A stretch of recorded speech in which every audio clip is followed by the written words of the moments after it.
Hello students, how are you. आज हम आपके लिए हाइब्रिडाइजेशन पर वीडियो लेके आए। मैं शिप्रा अग्रवाल, ठीक है। और अमेजिंग साइंस मेरे चैनल का नाम है। यदि आपको वीडियो पसंद आए तो शेयर करना, लाइक करना और सब्सक्राइब जरूर करना, ठीक है। यहाँ मैं लिख भी रही हूँ आज, please like, share and subscribe, okay. बिल्कुल ना भूलें, ठीक है। Thank you. ओके, चलिए नाउ वी विल स्टार्ट कि हमारा हाइब्रिडाइजेशन क्या होता है। बहुत इंपॉर्टेंट टॉपिक है हमारा हाइब्रिडाइजेशन, ठीक है। हाइब्रिडाइजेशन का क्या मतलब है? हाइब्रिडाइजेशन मींस मतलब क्रॉस कराना बिटवीन टू प्लांट्स। जो भी टू इंडिविजुअल्स हैं आपके, उनके जो फ्लावर्स हैं उनके बीच में क्रॉस कराना मतलब, और क्रॉस करा के उनके जो अच्छे कैरेक्टर हैं उन कैरेक्टर्स को कंसीडर करके उन्हीं के कैरेक्टर्स को अपने माइंड में रख के एक अच्छी वैरायटी बनाना, प्लांट्स की अच्छी उपज, अच्छी क्रॉप, ठीक है। तो यही हमारा हाइब्रिडाइजेशन का मकसद होता है और यही इसका हाइब्रिडाइजेशन का सही मायने में अर्थ भी होता है। तो हाइब्रिडाइजेशन की क्या डेफिनेशन हो गई कि hybridisation means making a cross between two individuals whereby the useful characters of both the individuals are brought together into the new individual, और उस इंडिविजुअल को क्या कहेंगे हम? हाइब्रिड, ठीक है। थोड़ा सा पढ़ते हैं इसके बारे में विद रेफरेंस टू प्लांट्स। अब हाइब्रिडाइजेशन का मतलब क्या है? मेन कि crossing of two plants, crossing of two plants, okay. दो प्लांट्स की क्रॉसिंग कराते हो, इसमें आपके टू वैरायटीज हो सकती हैं, टू वैरायटीज, दो स्पीसीज ले सकते हो आप, या टू जनरा ले सकते हो, जीनस है ना, जनरा ले सकते हो प्लांट के, ओके। तो इनकी जब बीच में क्रॉसिंग कराते हो आप, और having desired characters, having desired characters और जीन्स, ओके, मतलब जो भी आपको अच्छे वाला चाहिए, एंड ब्रिंगिंग टुगेदर, उनको पास पास लाना, उनके जो अच्छे वाले कैरेक्टर्स हैं जो हमें चाहिए, of their useful characters, useful characters, okay, into a new plant, into a new plant, जो एक नए प्लांट में आप लाते हो, जिसे कि आप क्या कहते हो? Call the hybrid. उस नए प्लांट को क्या कहते हो? हाइब्रिड। और इस पूरी प्रोसेस को आप हाइब्रिडाइजेशन कहते हो। अब हाइब्रिड की क्या हमारी इंपॉर्टेंस है?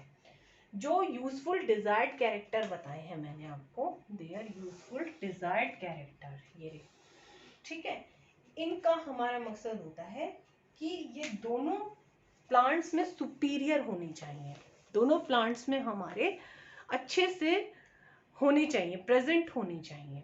अगर ये प्लांट्स में प्रेजेंट हैं तभी तो ये अपने ऑफ स्प्रिंग को पास करेंगे, जो भी हमारे डिजायर्ड यूजफुल कैरेक्टर्स हैं उनको, ठीक है। अब हम दो वैरायटी ले रहे हैं, है ना। देखो, टू वैरायटीज, स्पीसीज और जनरा, इस डेफिनेशन से आपको पूरा सब कुछ समझ में आ जाएगा चैप्टर ना, ठीक है। तो यहाँ पर हम choice of parent is critical for its success, मतलब वही वैरायटी लेंगे जिसके अंदर हमारे डिजायर्ड यूजफुल कैरेक्टर्स प्रेजेंट हो।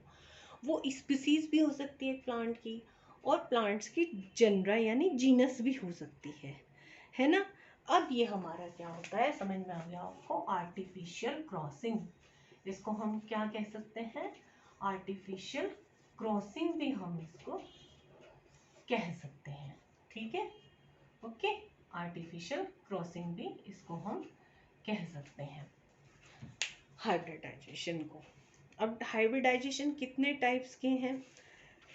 हाइब्रिडाइजेशन हमारे 3 टाइप्स के हैं। एक तो इंटर वैराइटल, देखो वैरायटी के बेस पे दो वैरायटी लोगे, दो वैरायटी के बीच में क्रॉसिंग कराओगे, ध्यान से समझना, when the crossing is done between two varieties, तब हम इसे क्या कहेंगे, इंटर वैराइटल, है ना, इंटर वैराइटल हाइब्रिडाइजेशन। और ये सबसे ज्यादा यूज होने वाला, मोस्ट कॉमनली और मोस्ट इफेक्टिव हाइब्रिडाइजेशन होता है आपका। कौन सा, क्या बताया मैंने आपको, फर्स्ट कौन सा बताया है, इंटर वैराइटल, इंटर वैराइटल, है ना।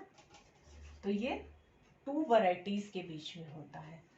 सेकंड आपका है इंटर स्पीसीज, है ना, तो इसे बोलेंगे interspecific, interspecific, okay. जो इंटर स्पेसिफिक है वो हमारा दो डिफरेंट लेकिन related, two different related species के बीच में होता है, ठीक है। ये थोड़ा सा हमारा डिफिकल्ट होता है, इम्पोर्टेंस तो इसकी पूरी होती है, लेकिन और ये हमारे डिजीज वेरिएंट, जो डिजीज रेजिस्टेंट वैरायटीज हैं वो भी देता है। यानी कि इसके अंदर अगर किसी पेरेंटल प्लांट को कोई प्रॉब्लम भी हो रही है तो उसे छोड़ दिया जाता है, क्योंकि अभी बताया ना, डिजायर्ड यूजफुल कैरेक्टर्स केवल हम कंसीडर करते हैं हाइब्रिडाइजेशन में, तो उसको हम छोड़ देते हैं, है ना। तो ये हमारा इंटर स्पेसिफिक थोड़ा डिफिकल्ट जरूर होता है प्रोड्यूस करना, लेकिन बहुत इंपॉर्टेंट होता है। और इससे जो हमें स्पीसीज मिलती हैं या वैरायटी मिलती है वो डिजीज रेजिस्टेंट होती हैं। Good aromatic coffee yielding plants, जो गुड मतलब जिनमें बहुत सुंदर कॉफी की बड़ी अच्छी सी सुगंध आती है, उनको हम इसी के द्वारा इंटर स्पेसिफिक हाइब्रिडाइजेशन मेथड के द्वारा ही कॉफ़ी प्लांट्स को प्रोड्यूस करते हैं, ताकि हमें अच्छे से अच्छा अरोमा मिल सके और डिजीज रेजिस्टेंट वैरायटीज़ को हम पा सकें, ठीक है। तो सेकंड वाला आपको अच्छे से समझ में आ गया। और थर्ड होता है आपका इंटरजेनरा, है ना, जीनस। तो ये हो गया आपका इंटर, देखो इसी से मैंने पूरा आपको लर्न करा दिया साथ के साथ ही। तीसरे को हम क्या बोलेंगे भाई, इंटर वैरायटी तो इंटर वैराइटल, स्पीसीज कंसीडर करेंगे तो इंटर स्पेसिफिक, जनरा करेंगे तो इंटर जनरा, यानी कि टू डिफरेंट जनरास के बीच में, टू डिफरेंट जो जीनस है, जनरा बोलेंगे हम प्लूरल में, तो उसको, ये भी बहुत, इससे जो प्लांट होते हैं उनको प्राप्त करना बहुत मुश्किल है, मोस्ट डिफिकल्ट होता है ये, मोस्ट डिफिकल्ट है, मोस्ट डिफिकल्ट, ठीक है। बहुत सारा आपको इसके लिए सेटअप लगाना पड़ता है, बहुत सारे एनवायरनमेंट आपका हेल्दी रखना पड़ता है, बहुत सारे इसमें, ठीक है, आपको बहुत सारी मतलब फेवरेबल कंडीशंस प्रोवाइड करनी पड़ती हैं, तब जाके आपको ये मिलता है। लेकिन जो इससे आपको वैरायटी मिलती है ना, गुड क्वालिटीज दोनों प्लांट्स की जो आप कंसीडर करते हो, तो जो इससे आपको इल्ड मिलती है, जो नई वैरायटी मिलती है आपको इंटरजनरा वाली, वो बहुत अच्छी होती है और उससे बहुत सारी ईल्ड होती है हमारी, उसमें डिजीज बिल्कुल नहीं होती। और थोड़ी सी मतलब वीट में ये सबसे ज़्यादा किया गया है एक्सपेरिमेंट ना, सबसे ज़्यादा ये वीट में ही प्रोसेस की गई है। और अब हमारी थोड़ी सी ज़मीन से बहुत सारा हमें गेहूँ, कई वैरायटीज़ ऐसी आ रही हैं कि जो बहुत सारी ईल्ड हमें मिलती है लेस, मतलब इसमें जो है बहुत सारी ऐसी होती है कि high grain yielding wheat plants होते हैं, having greater tolerance for harsh climatic conditions, वो मतलब आंधी तूफान बारिश, भाई बेमौसम बारिश होती हैं, बेमौसम गर्मी सर्दी पड़ती है अब, तो इन सबको झेलने की क्षमता उसमें ज़्यादा होती है। और सिर्फ फिर जो आपके नए सीड्स बन जाते हैं वो और भी अच्छे होते हैं, फिर उनको तो सो करना होता है और उनसे फिर आपको बार बार फसल ले सकते हो आप, एक ही बार केवल आपको एक्सपेरिमेंट करना होता है ये, ठीक है। तो इससे हम सबसे ज़्यादा राइस वीट, है ना, मेज, ये सब। अब भुट्टे हैं, पहले क्या होता था, पूरी पूरी फसल बर्बाद हो जाती थी मेज की, और मतलब खोलो तो सारे भुट्टे, किसी में दाने ही नहीं है, किसी में दाने ही नहीं, तो किसान बहुत परेशान हो जाता था। लेकिन जब से ये वाली टेक्निक अपनाई है साइंटिस्ट ने और नए नए जेनेटिकली जो मेज हैं वो दिए हैं क्रॉप प्लांट वगैरह, तो उनसे पूरा मतलब पूरा भुट्टा भरा हुआ अच्छा आता है और उससे पूरा किसान जो है बहुत वेल्दी होने लगे हैं, हेल्दी वेल्दी, हम हेल्दी और किसान वेल्दी। तो ये हमारी जो हाइब्रिडाइजेशन है, आर्टिफिशियल क्रॉसिंग है, इसलिए बहुत इम्पोर्टेंट इसकी हमारे इम्पोर्टेंस है हमारे जीवन में। अब जो हाइब्रिडाइजेशन के तरीके हैं क्या हैं वो, ठीक है, 2 तरीके हैं इसके हाइब्रिडाइजेशन के। अभी मैं रखा हूँ, ठीक है। आर्टिफिशियली जो क्रॉसिंग कराई जाती है वो 2 तरीके से कराई जाती है। इसके 2 मेथड्स हैं, ठीक है, 2 मेथड्स हैं इसके हाइब्रिडाइजेशन के। एक तो वही आपका क्रॉस पॉलिनेशन है ना, नंबर 1 इज क्रॉस पॉलिनेशन, जो सबसे कॉमन है और पुराने समय से ही चला आ रहा है, क्रॉस पॉलिनेशन। दूसरा है, ये इम्पोर्टेंट है, somatic cell hybridisation, somatic cell hybridisation. Okay, तो ये आपका हाइब्रिडाइजेशन, ठीक है, somatic cell hybridisation. Cross pollination में तो आपके वही होता है कि भाई फीमेल प्लांट ले लिया आपने, मेल प्लांट ले लिया आपने, इसके इस पर पोलन ग्रेन्स और इसके पोलन ग्रेन्स इस पे इस तरह से क्रॉस करा के और आपने जो है, ठीक है, अच्छे से यील्ड ले ली, ट्रांसफर करा दिया, transfer of the pollen from one flower of a plant to the stigma of flower on another plant. Okay, इसमें तो सिंपल वही है। और अगर हम ये भी आपको पता है क्रॉस पॉलिनेशन 2 टाइप से होता है, एक तो नेचुरल होता है आपका और एक आपका आर्टिफिशियल होता है।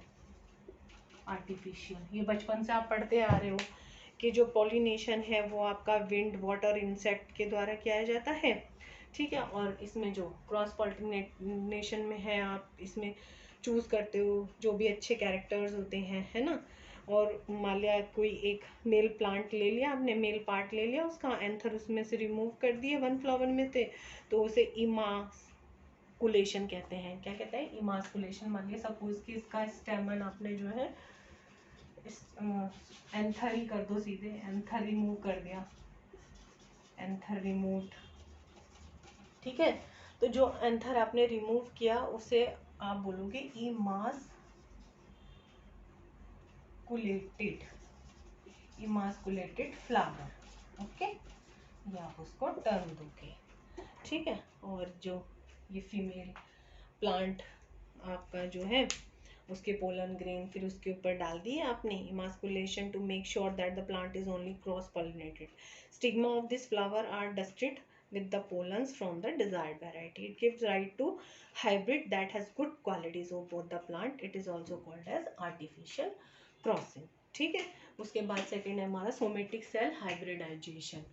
ओके, क्या है सेकेंड हमारा? सोमेटिक सेल आर्टिफिशियल में वही ये हो गया आपका। और अगर नेचुरल वाला होता है, विंड ले जाती हैं बहुत सारे, उसमें जो बर्ड्स होती हैं जैसे गवावा में बर्ड्स और पैरट्स होते हैं, वो खाते हैं, फिर उनके सीड्स उनके स्टमक में से होकर निकलते हैं, फिर वो जहाँ पर भी वो अपनी बीट वगैरह गिराते हैं या उसमें सीड्स उनके एक्सक्रीटरी मटेरियल्स में आ जाते हैं और गिर जाते हैं, वहीं पर फिर जैसे पीपल वगैरह कहीं भी उग जाते हैं, आपने देखा है छत पर कहीं पर भी, तो पीपल हो गया, गवावा हो गया, ये इन सब में ये आपका आर्टिफिशियल पॉलिनेशन बाय बर्ड्स भी होता है, इंसेक्ट्स भी होता है। वाटर वेलिस्नेरिया है, उसमें वाटर, और जो हाथी होता है वो नहाने जाता है तो वेलिस्नेरिया के जो बीज होते हैं उसके ट्रंक पर लग जाते हैं, फिर दूसरे पोखर में जाता है, तालाब में जाता है, वहाँ जाकर उसके वो गिर गए तो वहाँ पर वेलिस्नेरिया का प्लांट अपने आप हो गया। तो इस तरह से हमारा नेचुरल वाला है, ठीक है। अब हम करेंगे somatic cell hybridisation. This is very important.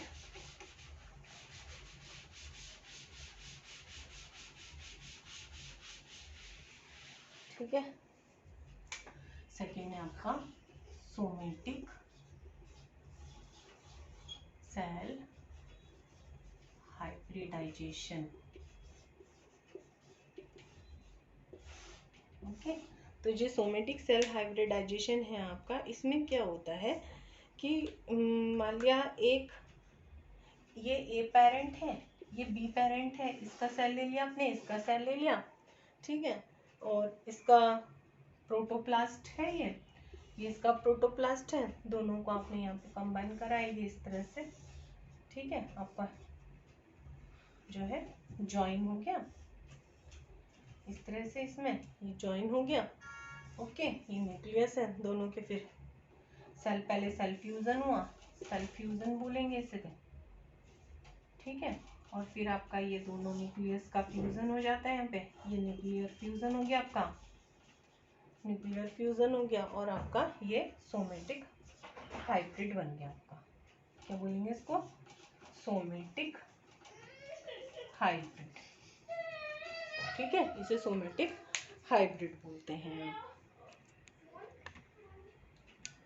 तो ये आपका सोमेटिक हाइब्रिड हो गया। तो इस तरह से इसमें सोमेटिक होता है। It is done by first removing the cell wall. Cell wall हटा दिया हमने, तो प्रोटोप्लास्ट लिया है, प्रोटोप्लास्ट रिमूव, लिख लो यहाँ पे, remove cell wall, cell wall हटा के तब किया है ये आपने, ठीक है। प्रोटोप्लास्ट है, ये इस तरह से आपस में ज्वाइन करते हैं। पहले सेल का फ्यूजन होता है, ये प्रोटोप्लाज्म का, इस तरह से, ये है ना, देन न्यूक्लियस फ्यूज करते हैं और उसके बाद आपको हाइब्रिड, सोमेटिक हाइब्रिड मिल जाता है, ठीक है। इसके बहुत सारे एडवांटेजेस हैं। ये पोटैटो में, टमाटो में एक नया प्लांट बना है, पोमैटो, पोमैटो।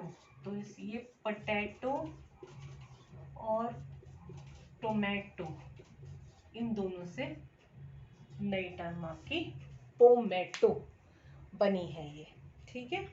आगे समझ में आपको? तो it helps in the production of hybrid between the species that cannot be produce normally by means of sexual hybridisation. ये उनमें किया जाता है जिनमें सेक्सुअल हाइब्रिडाइजेशन के द्वारा नया प्लांट आप नहीं बना पाते हो, ठीक है। पोमैटो इसका एक सबसे अच्छा एग्जांपल है, जिसमें कि टमाटो और पोटैटो दोनों का क्रॉस कराया गया है। ये सोमेटिक हाइब्रिड कहलाता है आपका, somatic, somatic, this is known as somatic hybrid, ठीक है। ओके, सोमेटिक हाइब्रिड आपका कहलाता है। ये जेनेटिक मैनिपुलेशन के लिए बेस्ट है। जेनेटिक यानी कि जो यूजफुल जीन्स हैं, यूजफुल, ताकि मतलब यूजफुल जो जीन्स हैं वो प्लांट टू प्लांट कैरी हो जाए, ठीक है। यूजफुल जीन्स को प्लांट टू प्लांट कैरी करना, ठीक है, तो कैरी, ओके, इनको कैरी करना, यानी कि जो यूजफुल जीन्स है वो from one plant to another plant, इसे जेनेटिक मैनिपुलेशन बोलते हैं, genetic, this is known as genetic manipulation, एक नंबर में आ जाता है आपका, ठीक है। और इसमें जो है फॉरेन डीएनए और जीन्स से आपके इंट्रोड्यूस किया जाता है, और एक प्लांट मतलब एनहांस्ड क्वालिटी का प्लांट बनाया ना, ये पोमैटो में एनहांस्ड क्वालिटी का प्लांट बनाया जाता है, एनहांस्ड क्वालिटी प्लांट डेवलप किया जाता है, प्लांट, ये जैसे आपका पोमैटो है, ठीक है। ओके, अच्छे से समझ में आ गया आपको? अब हाइब्रिडाइजेशन के बेनिफिट्स क्या क्या हो गए? द हाइब्रिड, जो आपको हाइब्रिड मिल रहे हैं ये वाले सुपीरियर हैं वो किसी भी प्लांट से, जिस भी प्लांट के अच्छे वन और मोर ट्रेट लेकर आप करा रहे हो, तो ये जो हाइब्रिड आपका बन रहा है ये आपका कैसा है? सुपीरियर है। और इसमें आपको creating, it is most common method of creating genetic variation for experiments and research. Experiment और रिसर्च कर करके बहुत अच्छे वाले जो वैरायटी वाले प्लांट्स होते हैं वही आपको प्रोवाइड कराए जाते हैं साइंटिस्ट के थ्रू, ठीक है। हायर यील्ड मिलती है, जो फ्रूट्स होते हैं आपके साइज में इंक्रीज होते हैं, नंबर उनका पहले से ज़्यादा है। फिर वेरियस डिजीज रेजिस्टेंस होते हैं, यानी कि उनमें डिजीज फ्री होते हैं, कोई डिजीज आगे जनरेशन टू जनरेशन मूव नहीं करती है। बेटर एबिलिटी होती है for survival in different climatic condition. अब हमारा लास्ट है माइक्रो प्रोपिगेशन और टिश्यू कल्चर, वेरी इंपॉर्टेंट, ठीक है। थोड़ा सा मैं आपको इसके बारे में जरूर बताऊंगी, क्योंकि ये आपका बहुत ही आगे जेनेटिक इंजीनियरिंग और जो भी आपके माइक्रोबायोलॉजी वाले स्टूडेंट्स होते हैं उनको ये बहुत डिटेल में पढ़ाया जाता है। तो लास्ट है हमारा माइक्रो प्रोपिगेशन, या फिर इसको हम बोलते हैं, मैंने बताया भी था, टिश्यू। छोटा सा डायग्राम बना के मैंने फर्स्ट वीडियो में इससे रिलेटेड डाला भी था, टिश्यू कल्चर, या इसे हम, अब हमारा माइक्रो प्रोपेगेशन का मतलब क्या है? माइक्रो प्रोपेगेशन मीन्स प्रोपेगेशन और producing of entire plant from a few plant cell. जैसे मान लिया आपने ये प्लांट है ना, इसके एपेक्स, जो एपेक्स पर आपके हेल्दी टिश्यू होता है सबसे ज्यादा, एपेक्स पर एपिकल मेरिस्टेम बोलते हैं इसको, एपिकल मेरिस्टेम, ठीक है। तो इस वाले टिश्यू का मान लिया आपने थोड़ी सी सेल्स ले ली है ना, और उस सेल्स को आपने यहाँ पर, समझ लीजिए ध्यान से, दे तो बुक में भी रखा है, ठीक है। यहाँ पर आपने ये एपेक्स जो शूट टिप है आपकी, एपेक्स शूट टिप भी बोलते हैं इसको, शूट टिप, इस पे एपिकल मेरिस्टेम आपका हेल्दी टिश्यू होता है, इसकी आपने सेल्स ले ली और यहाँ पर इसको, ठीक है, cells from shoot tip, okay, समझ में आ रहा है बच्चों आपको अच्छे से ना? तो शूट टिप की जो आपने सेल्स थी वो यहाँ पर ले लिया आपने, इसे यहाँ पे आपने न्यूट्रिएंट मीडियम प्रोवाइड करा दिया, न्यूट्रिएंट्स दिया आपने, जो भी इसको ग्रो करने के लिए जरूरी है, हार्मोन्स वगैरह, है ना, न्यूट्रिएंट मीडियम में इसको आपने प्लेस कर दिया सेल्स को। तो थोड़े दिनों बाद आप ये देखोगे कि ये जो सेल्स थी वो आपकी इस तरह से ग्रो करने लगती हैं, मल्टीपल करने लगती हैं और एक टिश्यू सा बन जाता है, उसे हम कैलस बोलते हैं। क्या बोलते हैं? Callus, okay. जो सेल्स हैं आपकी ग्रो करती हैं कैलस में। उसके बाद हम इसे और ज़्यादा, जो टेस्ट ट्यूब है उसमें बहुत सारा न्यूट्रिएंट मीडियम प्रोवाइड करके वहाँ पर इस कैलस को भी कई पीसीज में अलग अलग मीडियम में रख दिया जाता है, जिसमें 3 से 4 सेल्स होती हैं और इसमें हार्मोन्स भी होते हैं। तो इसमें न्यूट्रिएंट्स प्लस हार्मोन्स होते हैं, जो भी चाहिए उसको ग्रो करने के लिए, प्लांट हार्मोन्स, ठीक है। और ये आपका पार्ट ऑफ कैलस, कुछ ही कैलस में से कुछ पार्ट लिया गया है, थोड़ा सा पार्ट आपने कैलस में से लेके इसको किया है। और थोड़े दिनों के बाद आप ये देखते हो जब इसको ऑब्जर्व किया जाता है तो यहाँ पर आपको न्यू प्लांट इस तरह से ग्रो करते हुए मीडियम में इस तरह से मिल जाता है, ठीक है। ये आपका प्लांटलेट है, प्लांटलेट, ओके। तो इसको आपने फिर यहाँ से निकाल के और फिर अच्छे से उसमें सॉ कर देते हो आप इसको, ओके। और जो आपका ये नया प्लांट है बिल्कुल हेल्दी और अच्छा सा आपको मिलता है। तो ये आपको बिल्कुल समझ में आ गया होगा। इसमें देखो रूट और शूट, ये भाई आपकी रूट हो गई, ये आपका शूट हो गया और ये 2-4 लीव्स हो गई। अब इसी का जमाना है, अब इसी में सब कुछ किया जाता है, ठीक है। अब इसके मेथड के, माइक्रो प्रोपगेशन के जो यूजेस हैं, एक तो आप देखो लिमिटेड टाइम में, थोड़े से टाइम में आपने थोड़ी सी सेल्स ली हैं बस, और उससे फिर सेल्स यहाँ पे रखी, फिर कैलस, इस कैलस को आपने बहुत सारे पार्ट्स में कन्वर्ट करके 10 से 15, जिसमें 2, 3, 4 सेल हो उसे करा, और आपने देखो कितने सारे प्लांट्स बना दिए सेल से ही, है ना। ये ऑर्किड, डहेलिया, कार्नेशन और क्राइसैंथेमम, इन सब में किया जाता है। क्राइसैंथेमम गुलदाउदी जो है ना, नई नई कितनी सुंदर सुंदर फ्लावर गुलदाउदी के, बड़े छोटे हाइब्रिड के द्वारा ही, है ना, खुशबू वाले और डेकोरेटिव, इतने सुंदर सुंदर कलर्स और 3-3, 4-4 शेड वाले क्राइसैंथेमम अब पाए जाते हैं गुलदाउदी। बहुत इसमें बहुत ज़्यादा वैरायटी है और बहुत मज़ा आता है ये सब करने में। जब हम अपने हाथ से कभी मौका मिले तो आप जब करेंगे तो बहुत मज़ा आता है। इसमें रैपिड प्रोपेगेशन होता है, इसी तरह से एप्पल, स्ट्रॉबेरी, फ्रूट्स में भी, पाइनएप्पल वगैरह, ये वाली प्रोसेस की जाती है। इसमें क्या होता है, जो डिजायरेबल जीन्स होते हैं can be introduce into the plant cell from these cells, transgenic plants expressing that genes can be produce in large number. यानी कि जो माइक्रो प्रोपेगेशन है, being rapid has been commercialised for rapid propagation of ornamental plants like orchids और chrysanthemum, अभी बताया ना मैंने, dahlia देखो कितने सुंदर सुंदर बड़े बड़े आपके कितने खूबसूरत फ्लावर्स, सर्दियों में डहेलिया, अगर इतने सुंदर सुंदर शेड, चटक कलर आपके, और बहुत खुशबू वाले, मतलब जो अरोमा थेरेपी है उसको भी कंसीडर किया जाता है इसमें ना, वो वाले जीन्स भी इसमें कंसीडर किए जाते हैं, वो वाले सेल्स भी लिए जाते हैं। तो इस तरह से किया जाता है। अब लिमिटेशंस क्या क्या है? अ टेडियस प्रोसेस है that need step by step produce to follow, मतलब देखो स्टेप फॉलो करना पड़ेगा, आप एक भी स्टेप स्किप नहीं कर सकते हो, वेट करना पड़ता है आपको पूरा स्टेप फॉलो करने के लिए, है ना। तो ये इसकी एक लिमिटेशन होगी। दूसरा आपको देखो यहाँ पे टिश्यू न्यूट्रिएंट मीडियम्स देने पड़ रहे हैं ना, सेल्स को टिश्यू में कन्वर्ट करने के लिए कल्चर मीडियम प्रोवाइड करना पड़ रहा है, यहाँ पे न्यूट्रिएंट्स और हार्मोन्स आपको देने पड़ रहे हैं। तो थोड़ी सी ये टेक्निक एक्सपेंसिव होती है, ठीक है, कन्वेंशनल फार्मिंग मेथड के इसमें उसको, मतलब जो हमने पीछे पढ़े हैं उनसे ये थोड़ी सी एक्सपेंसिव होती है। फिर स्ट्राइल कंडीशन चाहिए, मतलब पूरा आपको अच्छा हेल्दी एनवायरनमेंट चाहिए, तभी आपका प्रॉपर ये वाला प्लांट आपको मिलेगा। नहीं तो अगर आप हेल्दी एनवायरनमेंट नहीं दोगे, न्यूट्रिएंट मीडियम प्रोवाइड नहीं करोगे, सही से इसको कंडीशंस में नहीं रखोगे, तो ये सेल्स यहीं पे मर जाएंगी, यहीं पे ग्रो नहीं करेंगी, कैलस बनेगा ही नहीं, या फिर कैलस बन गया तो वो आगे डेवलप नहीं होगा, प्लांट नहीं बनेगा, है ना। तो इसकी ये लिमिटेशंस है। जो माइक्रो प्रोपिगेशन है उसमें जो एक मेन टर्म आती है जो आप यहाँ पर प्रोवाइड करा रहे हो उसको, इसे कहते हैं हम आर्टिफिशियल मीडियम।